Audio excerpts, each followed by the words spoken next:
I did. All right, let's start. Wait a minute, I didn't hit reset. All right.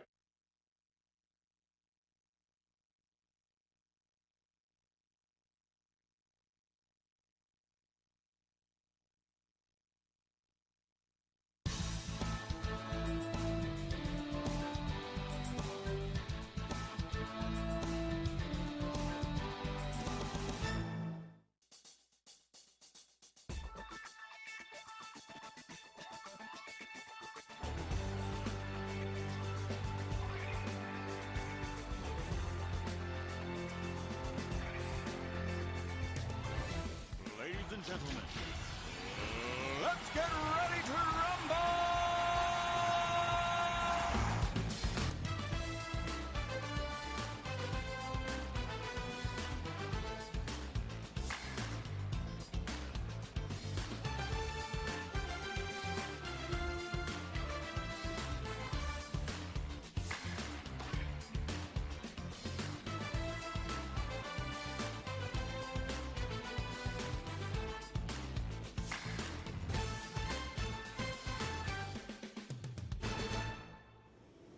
Hello, I'm Roger Harris. I'm your host this week on Political Smackdown. Thank you for having us into your home. We have a regular crew with us this week. Betsy Wells, a retired educator from Cleveland County. Wes Westmoreland, a former state senator and businessman here in Shelby. And Mike Philback, a former mayor of Shelby and also a retired businessman. Not a retired businessman. Retired? No, it's currently working and paying into the system. Thank you, Mike. Before we begin, all of us here at Political Smackdown and C19 send our condolences to Speaker Tim Moore and his family in the loss of his dad, Rick Moore. Rick Moore served his nation in the U.S. Army, was a businessman and a community leader, and he served the citizens of Kings Mountain for 12 years as a city council member. Our thoughts and prayers are with the Moore family. All right, gentlemen and ladies, let's get started. City Council in Kings Mountain has been the topic of discussion for a plan to increase fees on Moss Lake property owners. Moss Lake was created about 50 years ago and is the water source for the citizens of Kings Mountain. The city owns the lake. About 500 homes are on the lakefront, and those folks obviously enjoy being on the water. However, the people in these homes are not within the city limits of Kings Mountain, and they pay no property tax to the town. These property owners do pay a variety of fees to the town. City Manager Jim Palanek told City Council that runoff into the lake and leach fields from hundreds of septic systems have resulted in recurring algae blooms. It costs a lot of money to clean the water polluted with the algae. Manager Palanek called on the City Council to increase the fee structure to provide revenue to deal with the taste and odor problems associated with the water that the town has been having. There were lots of concerned citizens, I mean a lot of concerned citizens, who showed up at the City Council meeting on May the 28th. Wes, get us started. What are the concerns that these citizens had? What did Kings Mountain City Council do, and where do things go from here? Well, Mr. Harris, there's a lot to unpack here. First, this really seemed like a Joe Biden organized rollout.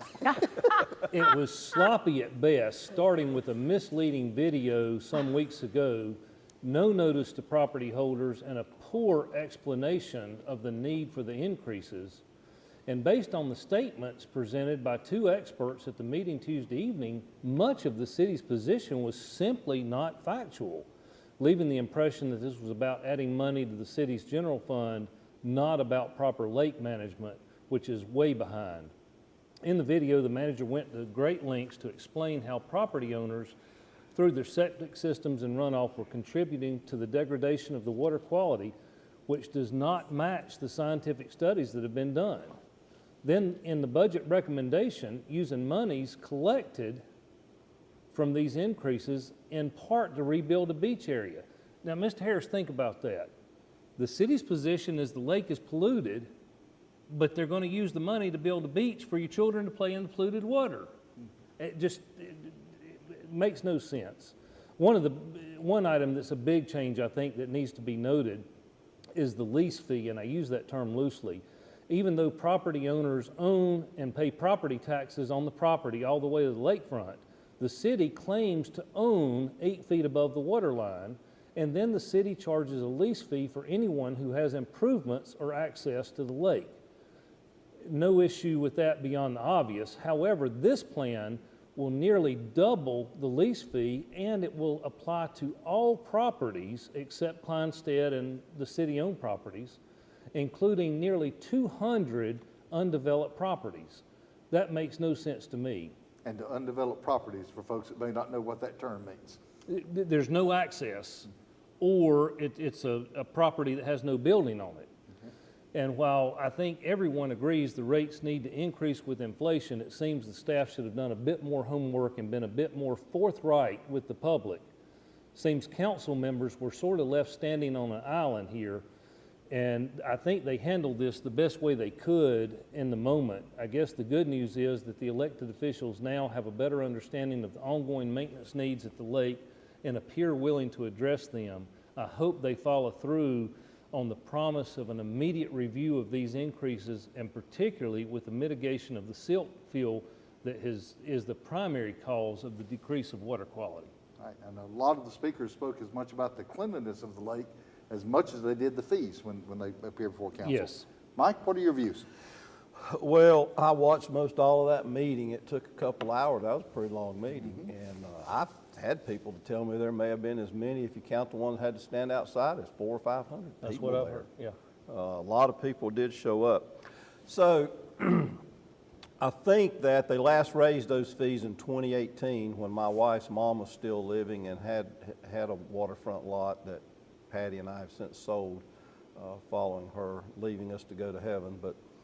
But they've been paying fees, $400 or $500 a year.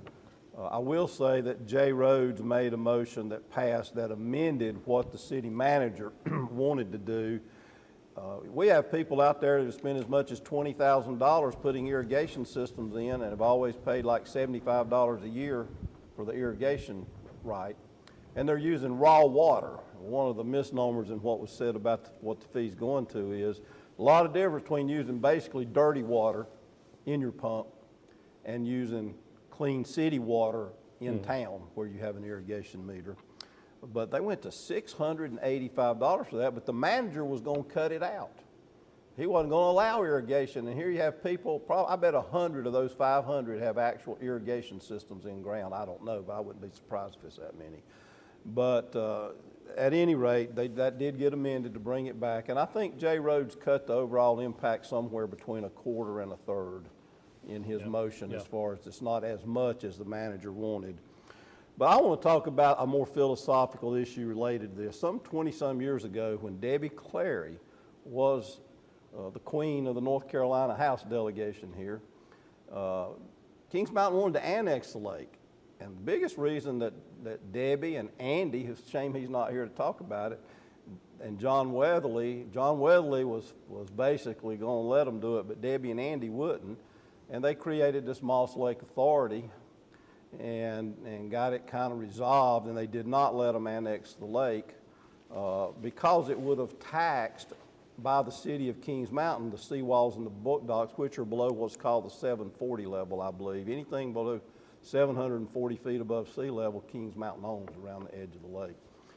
But the problem here is this, and we've seen it in other issues. Kings Mountain and Shelby and others have an ETJ. The people never get to vote. And explain to folks that may not know what... ETJ means extraterritorial jurisdiction around the edge of the city. Kings Mountains is 2 miles in Cleveland County, and they exercised all of it.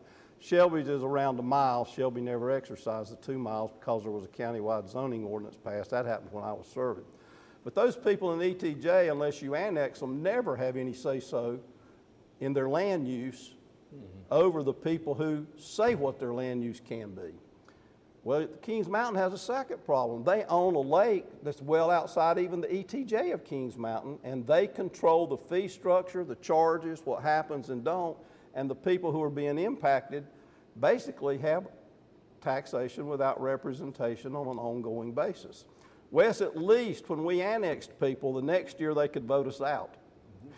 They did come in and have some authority at that point, but there is a philosophical issue that somehow has somewhere got to be addressed with local governments having authority over people who do not have any say-so in what goes on, and no legal say-so. They can be loud as these people were, but it didn't change much. So I don't know how that gets addressed or if it gets addressed. I don't know if there's a legal or constitutional issue. You would think if there was, it would have been fought over the ETJ. So I hate they did as much as they did. They probably should have raised fees 20 or 25% since they hadn't raised them since 2018. And then should have started having meetings with the people at the lake through that Moss Lake Authority and tried to explain and get a better understanding. But they're going to have to address the problems with the water itself. Yeah, I know one person who told me this week, he owns a nice waterfront property, he's done well, but he's called the city who's promised to come and clean out a cove after storms twice. 6 months later, they hadn't come, and he's paid $3,000 twice to have tires and rubbish and silt cleaned out of the cove so he could use the water. A lot of the spectators had pictures that they brought with them. We couldn't see them on television, but they had pictures showing the trash. There were two council members, David White and Jimmy West, did not vote to do it. They both wanted to have more discussion with the people that live there first. David Allen. And Mr. Hawkins. David Allen, what did I say? David White. I meant David Allen. David White's in Shelby. I know. David And Allen. Mr. Hawkins seconded the motion to table all this. Yeah, and that failed 4-3. But then when they passed what was ultimately a substitute amendment that lowered what the manager had wanted to do and allowed the irrigation, that passed 5-2. But a clear commitment to come back and reconsider all of this before it goes into effect. Right. And I'll say that some of the spectators did get loud, but I thought they were all respectful to the Very. council. You know, I've been in political meetings where they were not, but there was no profanity or any of that kind of stuff. They had strong feelings. They Well expressed them. prepared. They were well prepared, yeah. And I don't doubt that every council member over there did what they felt like they needed to do. I don't doubt their motive. I just don't think they should have acted as quickly and with as big of increases as what they did. All right. Betsy, that's your neck of the woods. What are your views? Thank you. Yes, that is my neck of the woods. And after being in this alternative universe that Wes had to talk about, Wes, we had to talk about Biden when we came to Kings Mountain Lake. Anyway, but going back, one of the biggest gems that Kings Mountain owns is the lake. John Henry Moss was a visionary years ago. And whenever we had the drought many years ago here in the county, it was Kings Mountain Lake that Shelby was getting her water from. And so every time they start talking about raising fees on the lake property, you know, people get upset. Now, how many of you have been inside the Kings Mountain and tasted the water in the last, like at the restaurants and things like that? Because they have really worked hard at the restaurants. But in the homes in Kings Mountain, it has been a problem, y'all, the last 6 months. So, and that's what they're trying to do. Is that the new city manager he's been there now a year, but he really wants to improve the quality of the water. He even talked about doing away with motorized vehicles. I mean, and motorized boats and there on the lake. But that, you know, that's just talk. And the fee structure for canoes and things that don't have motors remains zero, I believe. Right. And of course, and it is a problem, but his whole view is to make the water clean and for drinking. And so we'll just see. And, you know, the amount of money, I'll admit, was a little high, about $1,725, but they did get that down to $975. But this is going to be ongoing, and I hope to have more time next time to talk about it. But Betsy, every study that's been done, the two experts, one with National Geological Survey, the problems are not the homeowners on the lake, they are upstream from the lake. So address the problem. That's out in the You've county. argued follow the science for the last umpteen years. Let's Palahniuk follow was the science. exposed by experts that what he said seems almost certainly not to have been accurate. Well, it's going to be a Yes. hot potato. It certainly is for quite a period of time. Yes, it is. And that lake is very important, not just to citizens of Kings Mountain, but because of recreation to Oh, this whole Cleveland region. County, yes. And This I whole- know this what whole it's region. like to live in an area. And Can because y'all of what's imagine if they there, managed to have your- destroy all that subdivision stuff around the lake? What a hit that'd be to the Cleveland County Oh, tax my base. goodness. And like I said, I know. That'd what make Dixon School Road taxes even higher. That's what I was trying to say, Mike. And You know, there's a fallacy that everybody that lives at the lake is wealthy, and that's just not true. No, There it's are not. certainly some wealthy folks there, but a lot of folks are not wealthy. So it impacts a lot of people. All right, we've had a lot of fun. Let's go to a break and come back with another topic on Political Smackdown.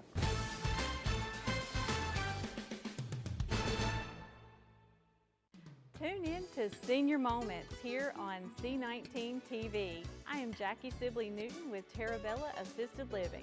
Whether you are a senior planning for your own future or helping someone make decisions, Senior Moments has got information to share. We talk about the wealth of services, activities, and healthy living options available to you here in our area. That's Senior Moments on C19 and also on C19.tv.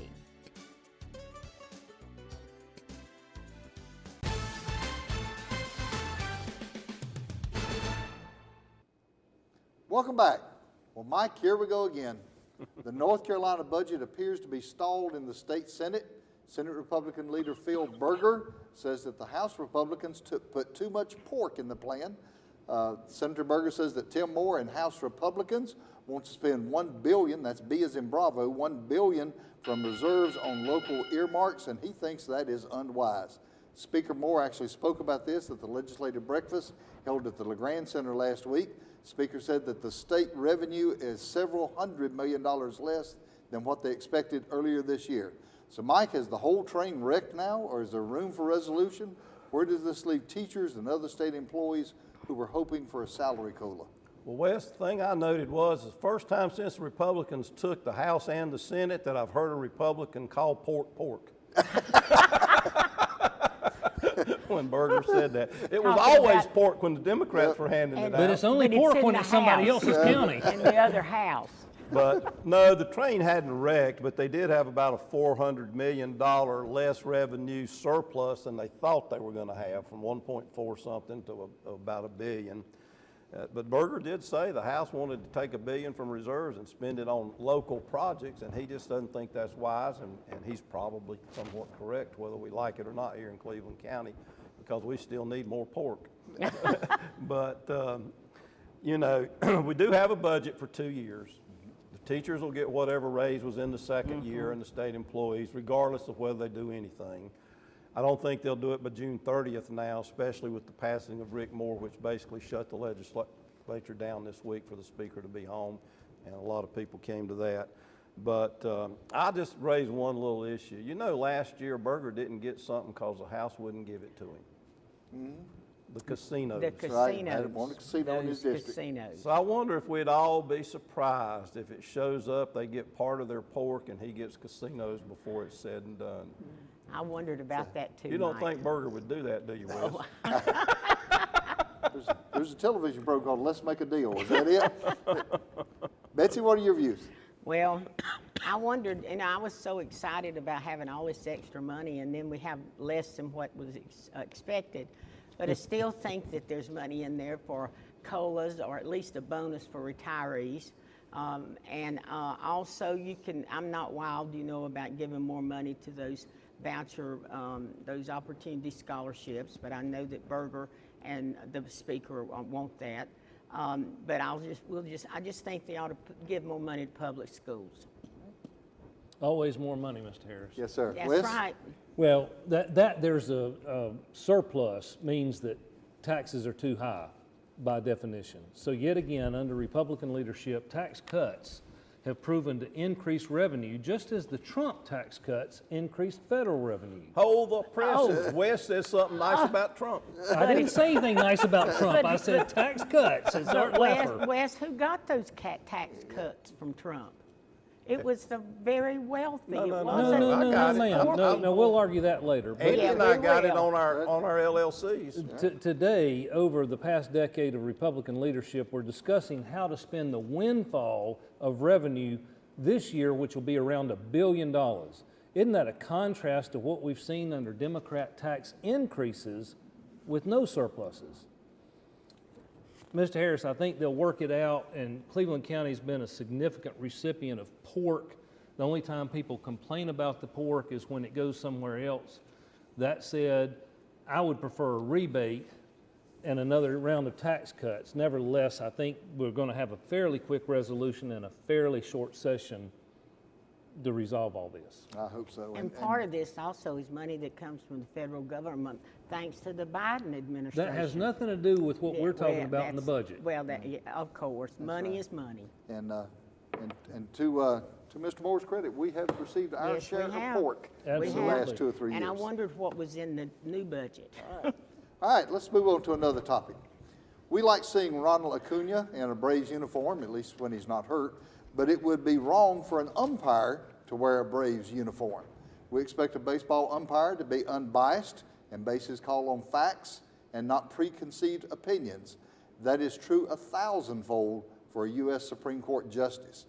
However, it has recently come to everyone's attention that U.S. Supreme Court Justice Samuel Alito had an upside-down American flag at his home days after the January 17th attack on the Capitol. This was a symbol that was used by the pro-Trump rioters that day. Flying an upside-down flag clearly creates at least the appearance of bias. When asked about the issue, Justice Alito did the honorable thing and threw his wife under the bus, claiming it was all her fault and she made the entire decision.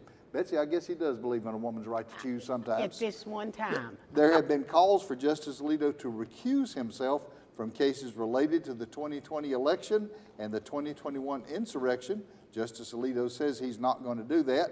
So what do you think? Should Justice Alito recuse himself from these cases? And what can the other justices do if he refuses to do so? Betsy, get us started. Well, Article 3 of the United States Constitution establishes the judiciary realm of the government. And it's Article 1 that establishes the position of Chief Justice. Now, in that, you don't have a size on the Supreme Court, but it's one of the 3 major branches. Yes, Alito has shown partiality. It's at his house, and and he's throwing his wife under the bus. After all, she is an independent woman. She does own half of the house. Too bad he didn't think the women of America was independent enough to be able to make our own health care decisions when they overturned Roe versus Wade that he helped to lead. And, I think he is biased. I listened to whenever they did the Supreme Court case where they're about Trump's immunity, and they had the judges talk, and he's very biased, and he's going to try to find some way to show that Trump has immunity. You wait. I think he should recuse himself for anything that Trump does, just like I think Clarence Thomas has. I think it's deplorable that we have got so many ideas, so many people, and justices on the Supreme Court that shows bias. And I mean, it's not been like that. Over the years, people had a lot of faith in the Supreme Court. 61% of Americans do not have faith in the Supreme Court as of yesterday.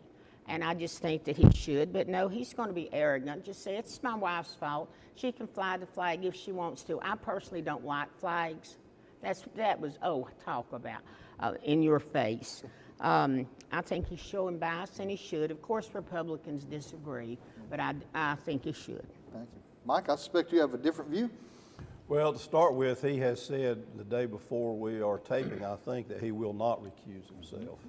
And I don't think there's anything the other justices or Congress can do about it. I think it's up to the individual justice, just like it pretty much is at the state Supreme Court. And they established those rules last year and said it was up to the individual But justice. I'll be the first to tell you that I think that given his position, his wife was unwise to fly flags in that manner.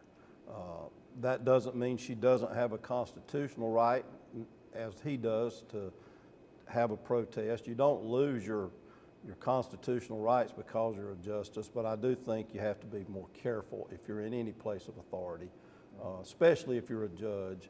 So I think it would have been better if she had not done it. I will say this though, Betsy, at least Judge Alito knows what a woman is. You have a new Supreme Court justice that couldn't even define what a woman is. Oh, pitiful, pitiful, pitiful. And they're all, by the way, real quickly, they're all biased. 6 of them are somewhat to the right, with Roberts the most in the middle, and the other 3 are way to the left. Unfortunately, that's what we've devolved into in America. Wes, what's your view on issue. Well, I just wonder if Betsy really believes that Justice Alito's wife should be barefoot, pregnant, and in the kitchen, No, or if she actually has a right to that's express her Alito. opinion. Listen, this is a non-issue. The insurrection, so-called, had flags upright as well. So is an upright American flag also not appropriate? The Appeal to Heaven flag, which was shown on his vacation house, was flown over a federal building for nearly 60 years, and of all places, San Francisco. I flew the North Carolina flag upside down the entirety of the Cooper shutdown. The moment he announced it, I went outside and reversed my state flag, and it stayed that way for 2 years. But you better watch this one. Yesterday, Jamie Raskin suggested that the Department of Justice should force Justices Alito and Thomas to recuse themselves from all January 6 related cases. This may become a defining moment in American history, and it's frightening. It could be interesting before it's all over. All right, let's move on to the lightning round. Mike, what have you got? Scotty Scheffler, the #1 golfer in the world for the last year or so, was arrested May 17th and got a lawyer, and I can't get into big detail, but I just want to say that all his charges were dropped by Kentucky. I watched yesterday as they did that. They said there was no probable cause, which means he should not have even been arrested. Right. I just want to say he's a class act because here's the statement Scheffler issued following the story yesterday. As I stated previously, this was an unfortunate misunderstanding. I hold no ill will toward Officer Gillis, that's the guy that arrested him. I wish to put this incident behind me and move on, and I hope he, that is Officer Gillis, will do the same. Police officers have a difficult job, and I hold them in high regard. This was a severe miscommunication in a chaotic situation. Kudos to Scotty Scheffler for his class act. That's right. That was a class act. Betsy? I keep hearing about, when I go around and talk to people, about how expensive, and I go to the grocery store and I see how expensive things are, although I am glad to see gas coming down. And blaming President Biden. And yet I'd like to show this chart that's up. Why are things expensive? There are 4 companies that control 55 to 85% of the meat market in America. There are 4 airlines that control 80% of the air travel. 3 companies that control 92% of the soda market. 3 companies that control 73% of the cereal market. And I have noticed how cereal's really going up. So whenever we start talking about how expensive things are, please look at the profit margins of these corporations and see really how much more they have gone up. Walmart and Target announced today or yesterday that they were reducing prices because they had raised their prices too much. All right. Thank you, Betsy. Wes, you get the last word. Well, Mike, I think we found the problem. Dr. Jared Bernstein, chair of the White House Council of Economic Advisors, the president's top economic advisor, was asked, if we print our own money, why do we borrow our own currency? This is a transcript, and bear with me. Again, some of this stuff gets, some of the language that some of the language and concepts are just confusing. I mean, the government definitely prints money, and it definitely lends money, which is why the government definitely prints money, and then it lends money by selling goods. Is that what they do? They sell bonds. Yeah, they sell bonds, right? Since they sell bonds and people buy the bonds and lend them money. Yeah, so a lot of times, at least in my ear, MMT and the language and the concepts can be kind of unnecessarily confusing. I'll wrap this up and skip a little bit. He ends with, otherwise we would not be having this in-depth conversation, so I don't think there's anything confusing here. By the way, Mike, Mr. Bernstein is the president's top economic advisor. He has a bachelor's degree in music with a master's and a doctorate in social work. No wonder Bidenomics is failing so miserably. Sounds to me like he's trying to communicate like Joe Biden does. I think that Wes needs to try out for the Shelby Little Theater Company. I think Wes and I listen to the same podcast. Thank you for being with us. Be kind to somebody this week, and have a good week.